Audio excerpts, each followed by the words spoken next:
again. Closest friends are here, or were here. The academic structure as being very open and making students think independently, making myself think independently and creatively, being able to problem solve and being able to think about your own place in the world as a responsible person within it. I'm not sure if I'm completely aware of it. I think generally it's like the distance to the building. There's a certain distance people have to keep around. There seem to be certain spaces which has, I think, already changed, that there are these, I don't know how you call them, the bins where you put the cigarette in. I feel like it has been spatial, that there are certain spaces surrounding it, and that has made it more localized, whereas I think before it was kind of everyone was smoking everywhere. So I was I think that has changed throughout the years that I had been here. The year when I came, it was the first year that there were no smoking houses. So before that you could smoke in certain houses, not in all of them. And I remember my seniors or something, they would complain about it when I was a freshman. But I was appreciating that there were no smoke houses, and still people were smoking right in front of the house. And I think then the college made a clear step of stopping that. And I don't think it harmed any housing community, because that was the fear initially, that house communities would be harmed, because everything revolves around like this communal smoking outside of the house and wanting to do that also during the winter time. But I see it as a positive change, because I think I know of some people, maybe, I'm not sure if it's allergies, but they react to smoking, and you don't want to have smoke all over your place. So I think having certain places around the college has been already, I feel, changed a little bit, that it's a bit less, but still I feel you see a lot of students smoking outside of class, in the middle of something. You see sometimes one teacher smoking as well, which is kind of funny, and him smoking with the students. So like I still think that oftentimes smoking is considered to be like a social part of life. Yeah.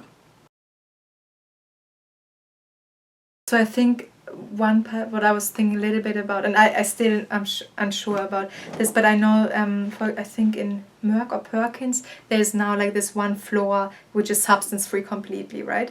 So I think that's already they're trying to provide spaces where substance, whatever, right? Like smoking, of course, houses are smoking free, so that's already a great policy, because that has to happen. Of course, whether that's really implemented or not is the question, but sometimes assigning certain places to a complete smoke-free zone might make it easier, and not just in houses, I think, but I do like what already has happened, that there are certain places where it's kind of assigned to smoking places. So maybe having it more specific and having it more not policed, but having it more looked after, that there are certain places in campus where you're allowed to, but maybe not all the places that are in place right now, to make sure that people who react extremely to smoke, but also just the bystander being there, like the secondhand smoking, that people are not always exposed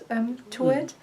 And I think just a culture of just respect, I think that's generally, and I do think most of the times the Bennington community, there is a lot of respect towards each other, but I think it's also important to just demonstrate we respect each other. If I tell you please don't smoke in front of me, that's accepted. And I think Bennington students know that, but I think it also helps to kind of set that tone of you can maybe ask someone to not smoke right next to you. And I do think people do that already, but maybe the awareness of a policy might make that conversation happen as well.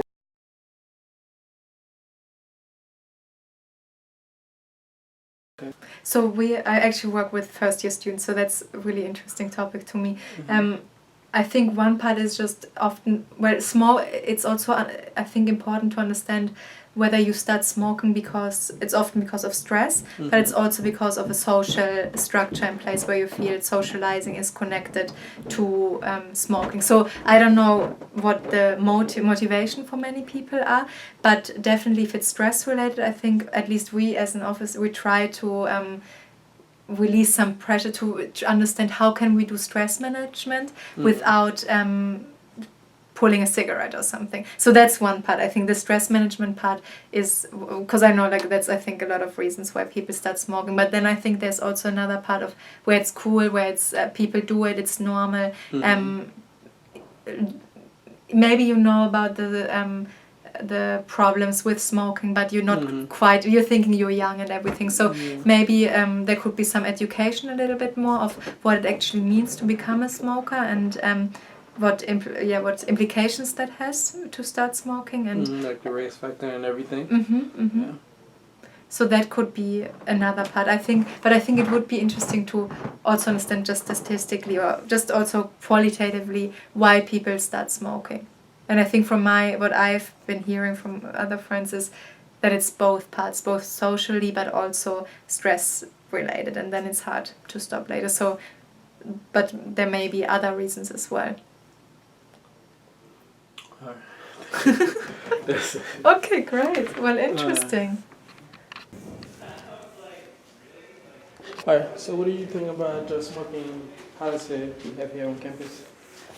There's a smoking policy. I never even knew there was one. Like, if you ask me, I don't know that there's a smoking policy in Bennington. Because I feel like the authorities just like, well, not authorities, but you get what I mean. They just let people do whatever they want. Technically, like, I don't feel like they try to check it, which is weird. Because I feel like there's so much, it needs to be checked. So I feel like the policy we have right now, if there is a policy, is not really successful. It's not successful. Effective. Yeah.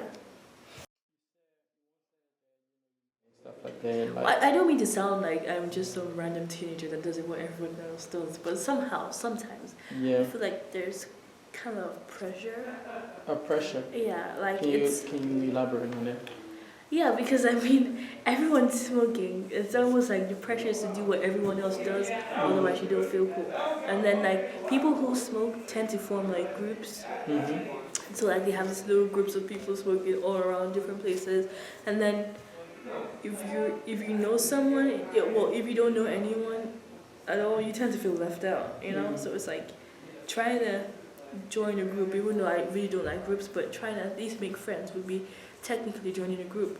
And then most of the groups here are like smoking buddies type of thing. So yeah, it's quite a lot of pressure.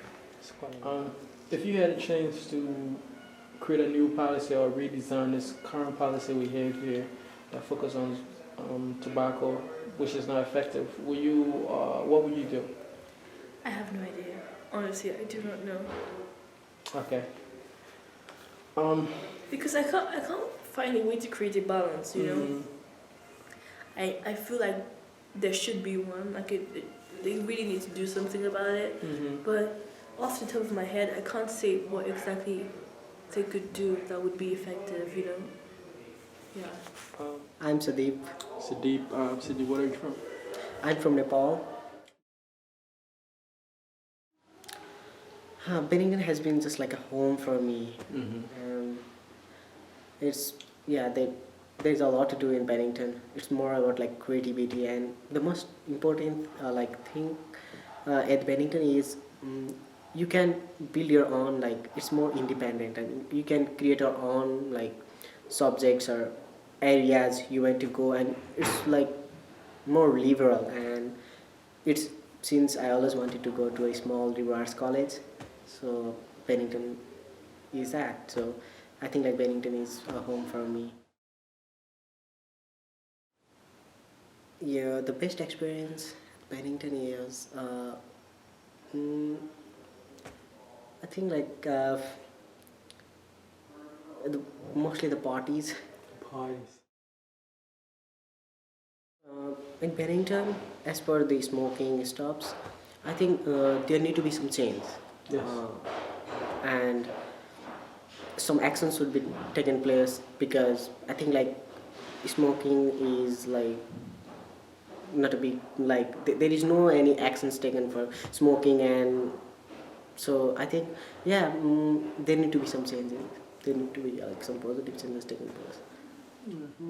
I think when I came to the college, like students were smoking and it wasn't like a big deal for them. They just smoke. It's just like a drinking water, a piece of cake for them. And but smoking is like injurious to your health. Yeah, and even the neighbor, like the smoke, the people near to you will be like might be in trouble. And but there isn't any such case where the people who don't want to smoke and should be like should be given more like Should be supported. should be supported, and there is no any such thing. And another thing is that there should be I think like there should be some kind of actions or some kind of organization or club in a college where there should be movement where people will realize that smoking is injurious to your health. It just a loss of money, and I think so there should be some changes need to be taken. And I think smoking for future students, I think there need to be some clubs or organizations so that they can help them to get rid of smoking. That would be great for because if you can't change like 100%, or if you can't like get rid of smoking, but you have to start from anywhere, and at least you can alleviate some percentage of smoking. And for that, I think we need to start from certain areas, like inside the house or inside the dining hall or somewhere, where by making like smoking free zones and by pasting some pamphlets or like awareness programs or like from different organizations and from like teachers or from students. And I think we can do that through like the smoking free zones, and it finally, if possible, we can make Bennington College as a smoking free college too. Yeah, definitely 100% I'll support, because I don't smoke, and I know there are a lot of students who don't smoke, and they need to be supported. And I think there are so many like students who wants to get rid of smoking too. So I'll definitely help. And it's like smoking is injurious to health. Do you have friends that smoke? Yes, most of my friends smoke. All right.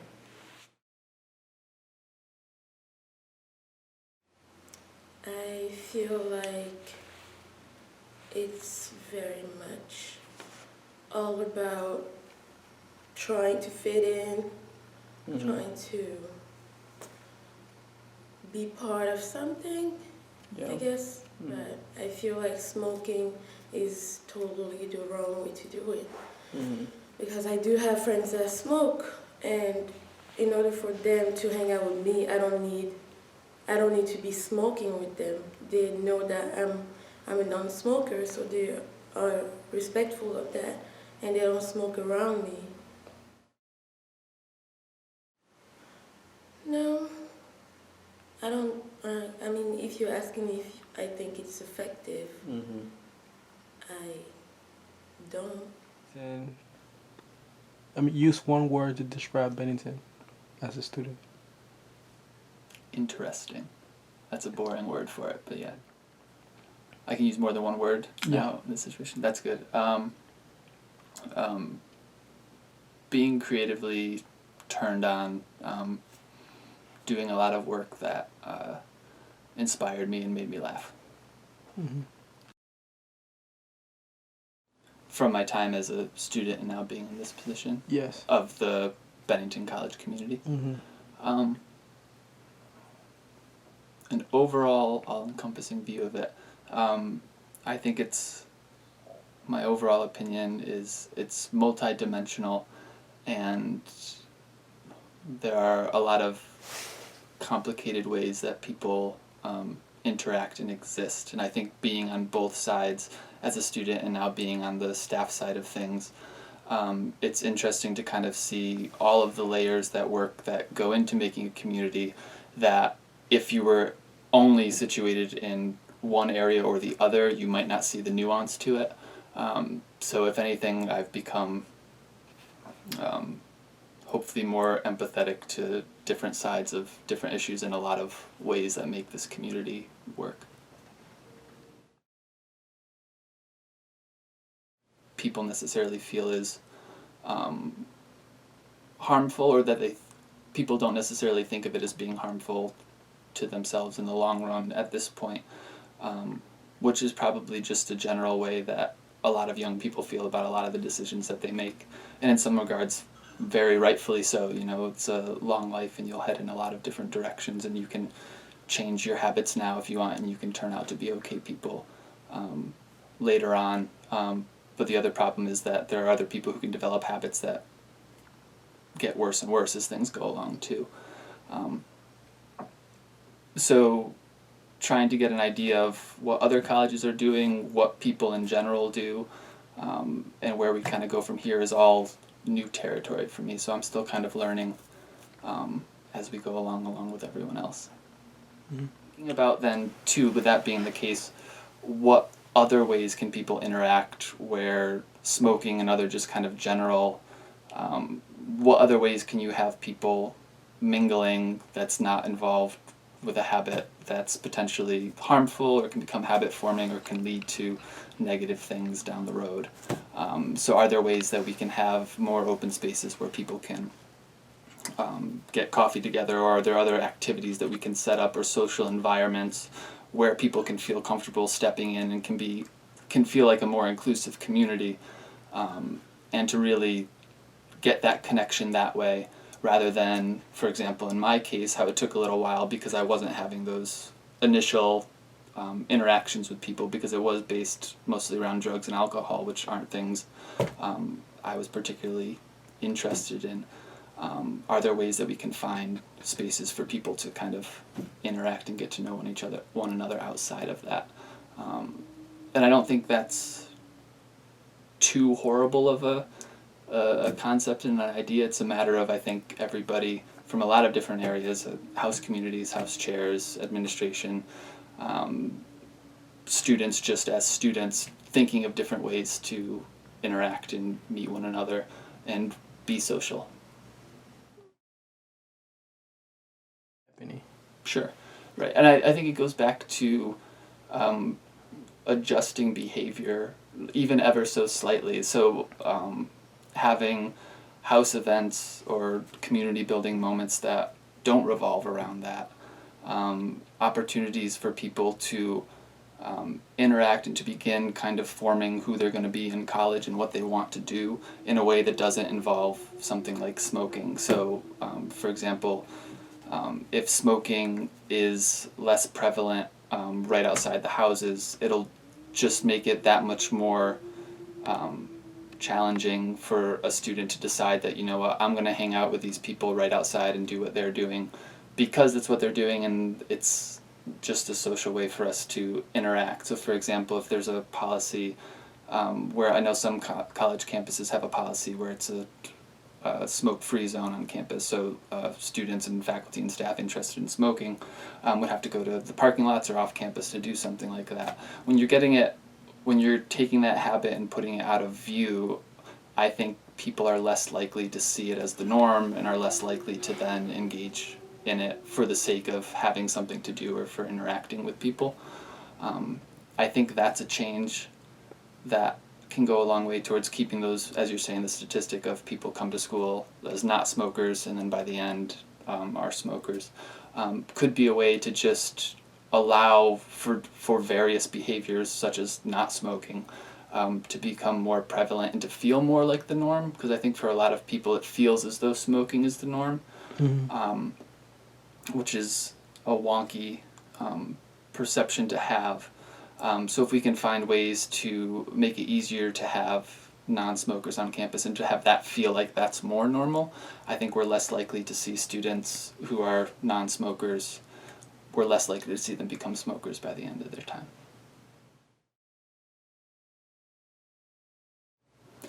I'm not sure. That's where I think it gets into what I see as complicated but really exciting thought processes, putting into effect like how can we make changes that are meaningful and necessary for the community, but to do so in a way that isn't alienating the community or enraging the community to a point that it doesn't want to function or can't function.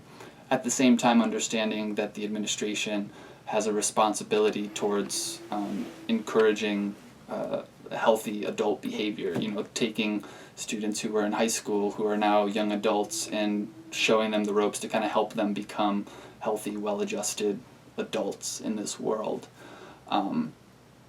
That policy, I think, of switching directly to something like that would be a very extreme change. I do think something like that is possible. I do think people would be enraged by it. People really aren't willing to change a lot of the time, which is the big hurdle that comes along with something like this. I mean, even small changes made from term to term here, you get emails from people who are upset at this atrocity that we've committed by making some small change that slightly inconveniences them one way or the other. So doing something more drastic like that would have a much larger reverberation for the community, and probably wouldn't be the best first step towards something like that. In this line of work, what's been interesting seeing a community, it feels a lot like, it sometimes feels like politics to me, in the sense that you have a lot of different groups with a lot of different sway, a lot of different interests, and that are lobbying for different things. And you're never going to make everybody in that group happy. So it's becomes political in the sense that you're trying to find a compromise or a happy medium that you can work towards an overall goal that seems better. So the overall goal being, which I would assume that most, if not all, people would agree with, would be we want to have a healthier and a happier community. One of the ways of going about that is addressing smoking on campus. And we don't want to make the leap directly towards banishing all smokers from showing their faces around here, but we can encourage behavior on a much smaller scale. So for example, one of the things that you've probably known from your research is the distance from buildings, the radius around buildings where you're not supposed to smoke. So if we start putting smoking in designated spots on campus, that's a smaller step in the direction towards cutting down on smoking than it would be if we moved everything else away. And it's a matter now of thinking, what other steps can we take that are small ticks in that direction without it being like a clean slate and just ending smoking on campus in one fell swoop, because that is very unlikely to succeed. So it's a work in progress? It's a work in progress, and that would be, I think that would be too drastic of a step without input from the community to get there first. So like the work that you're doing of looking into what are people's opinions on this, what do our peer institutions do, how did they get to that point? Because if you look to another college that has a smoke-free campus, there's two ways that they could have gone about it. They could have had a hard line where one year they say, okay, this is what we're going to do, no more, and then you kind of weather the storm and there's going to be uproar for a bit, but eventually that becomes the norm. You can also do it where you take it gradually, step by step, and you move in that direction, and you see the goal as kind of a long view. This is where we want to be in 5 years, and these are the steps we're going to take 1 year at a time to get there.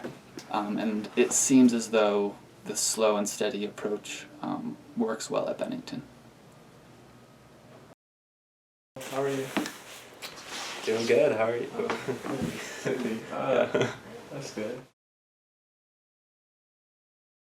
I would say it's definitely non-traditional, liberal arts, has a lot of very passionate people who can get very specific about what they're studying, and if those resources aren't at the school, they can be really resourceful in finding the things that they need, and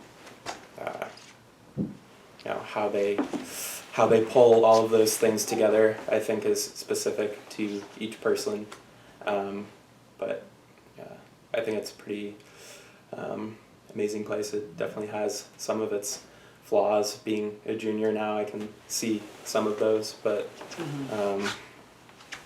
overall, I think it's a effective model for an education, much different than Like traditional.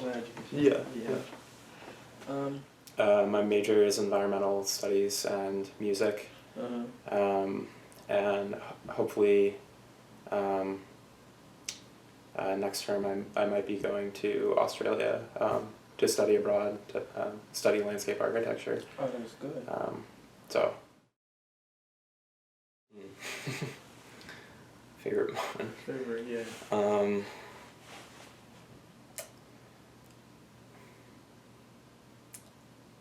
I would say, I mean, maybe this isn't the answer that you want, but like the time I'm in now at Bennington, and kind of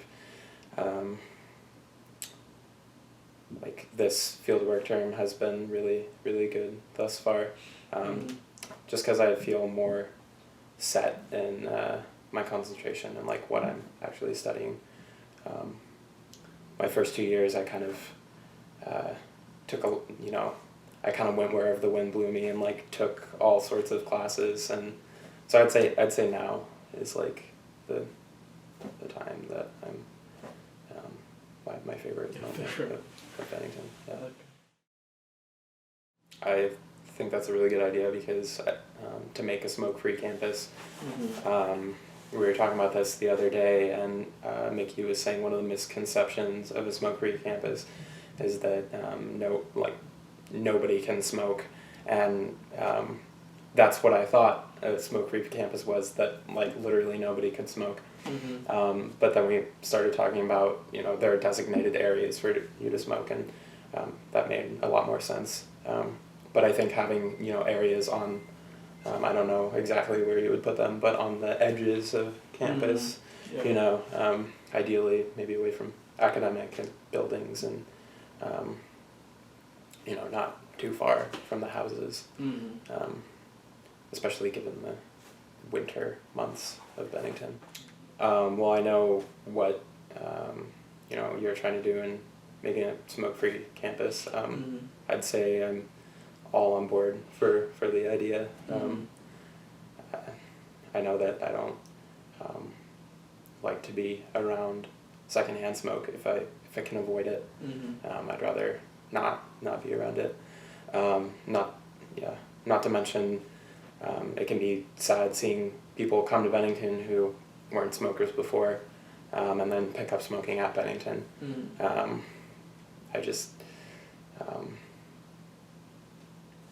It's just not ideal, I guess, to pick up that habit from your college experience.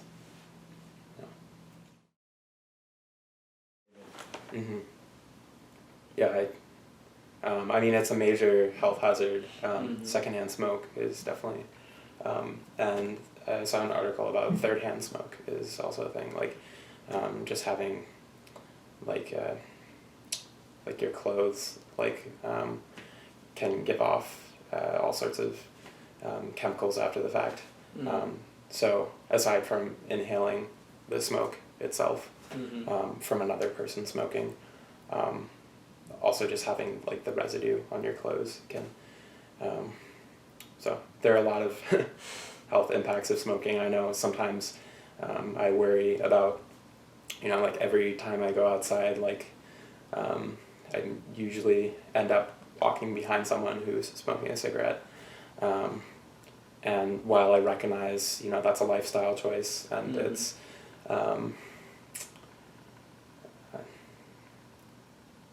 there are a lot of, people like to have a certain amount of freedom, I think, with smoking. I don't think creating a designated area is the worst thing in the world. I think it's really could benefit people who don't smoke.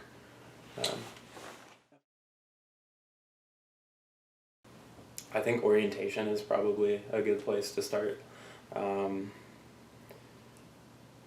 I mean, a good place to start, but maybe also have something that you follow up from through past orientation, because you're given so much information during orientation, and it's kind of hard to know what to do with all of that, and a lot of people end up just being very overwhelmed and kind of, wanting school to start, and a lot of people just want to settle in.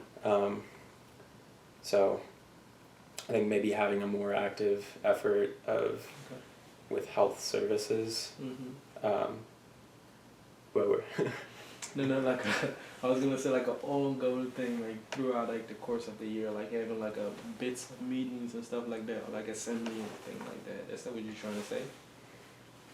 Yeah, and especially with the wellness group on campus that Alana started like a year ago.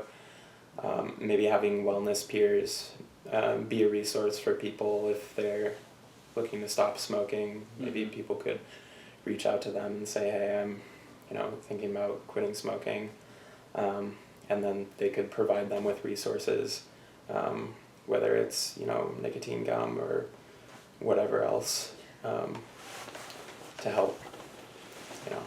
I don't know all of the different things to help you stop smoking are, but I know health services is definitely interested in and you've probably talked to Dr. Andy about it. I think I think with any changes at a small college, I think with any change, there's going to be some level of conflict. I think largely because people, given a lifestyle choice such as smoking, I think there's a certain level of kind of, cherishing that freedom that you have of being able to smoke wherever you want. I think it just depends what. I mean like a funny way. Like this. Just. Yeah, I've smoked before a couple of times. When did you start smoking, or when did you try? At first I started smoking after coming to Bennington. After coming to Bennington. Yeah. And why was that? I was at a party and we got out, and some of my friends they were smoking outside, and they invited me to smoke with them, and I couldn't say no. I mean, like, generally I can't say a direct no to any people, so yeah, I just took a puff, and then Apart from that, have you smoked outside the community of Bennington? No. Okay. Yeah, so it's there's definitely that sense of liberal arts education, even more so liberal, I think, than probably some of the other schools. That there's definitely a sense of trust that is given by the faculty members to the students to build their own education. That, of course, has some responsibilities as well. So it is hard, but it's definitely rewarding. And I think that everybody gets a chance to do what they love, and I think that's the most important thing. Well, there's definitely a smoking culture menu. I would say that maybe like I wouldn't say a large percentage of students, but definitely there's a sense of like that people smoke cigarettes, and that might have to do something with that. The college attracts so many autistic students, so you never know. But you can always hear it around campus, in front of the dining hall, student center, parties. I mean, there's definitely like smoking. You can't really, avoid it, I guess. Well, currently no, but I'm in process of quitting. But you are smoked, and where did you start smoking? I think it was my high school. I think it was my junior year, high school back in Serbia, and I've been smoking since. But while I was in my international education, I was I wasn't smoking, but when I was but in Serbia I was. So now I'm trying to quit. Yeah. Alright, and what was the reason? What was your reason for smoking? Well, I guess that in the Balkan countries there's definitely a sense of a lot of high schoolers, teenagers smoke, and I was just, my parents smoked as well, and I was just like kind of curious, I guess. Mm-hmm. Just tried it out, but of course I know that it's bad for your health, and I'm trying to stop. Well, some could even argue that the second-hand smoke can be much more harmful for the person than the first-hand smoke, especially to someone who is allergic to smoke or has some asthma problems, some lung problems, and it has as much of an effect as it does on the smoker himself or herself, yeah, there are like risks of I guess developing maybe even asthma, worst case scenario cancer. So yeah, I'm quite aware of it has been a lot more dangerous. Well, I'm not really aware of what's the policy in other schools, but I know that there are certain regulations that you have to follow if you smoke.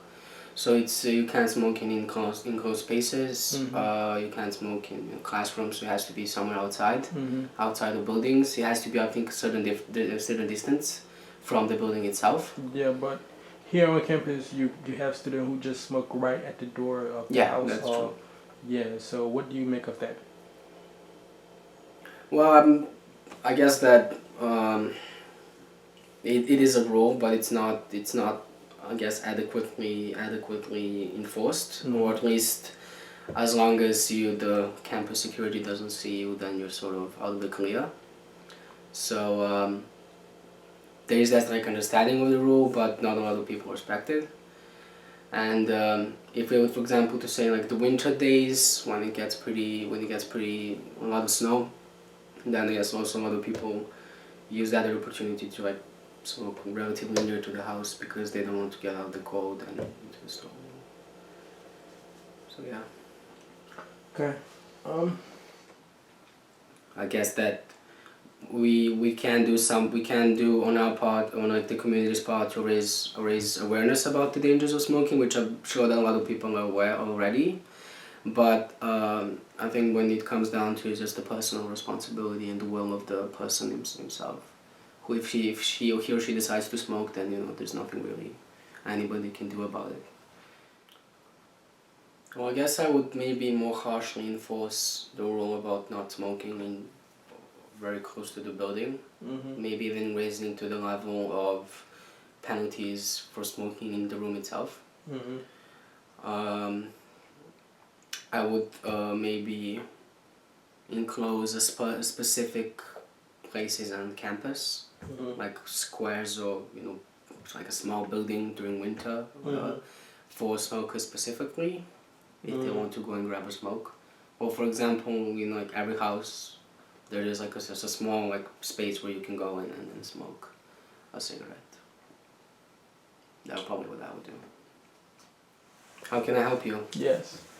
Well, I would stop smoking, so that people can see that even the smokers can stop. I would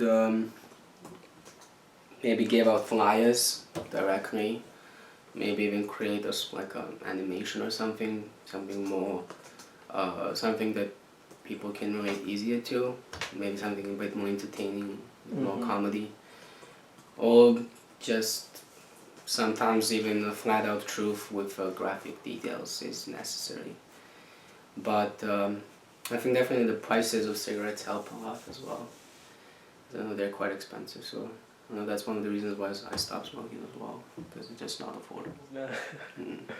Of course, with health and all of that, but that's just another reason not to smoke. So you think we should go to the store and tell them to like jack the price up? Well, no, not that. So that's like another good way to go by. Well, no, definitely not. I think that the cigarettes are probably already as expensive as they can get, but just raising awareness and then of course, it always comes out to personal choice. Okay, so you pledge. I pledge. You pledge. Well, like after something like this. Yeah. Or this. You pledge to help make Bennington a smoke-free campus. I, Milenkovic, pledge to help Bennington become a smoke-free campus. All right. Thank you very much. Always. Right. It's a pleasure. Of course. All right. We'll stop this now.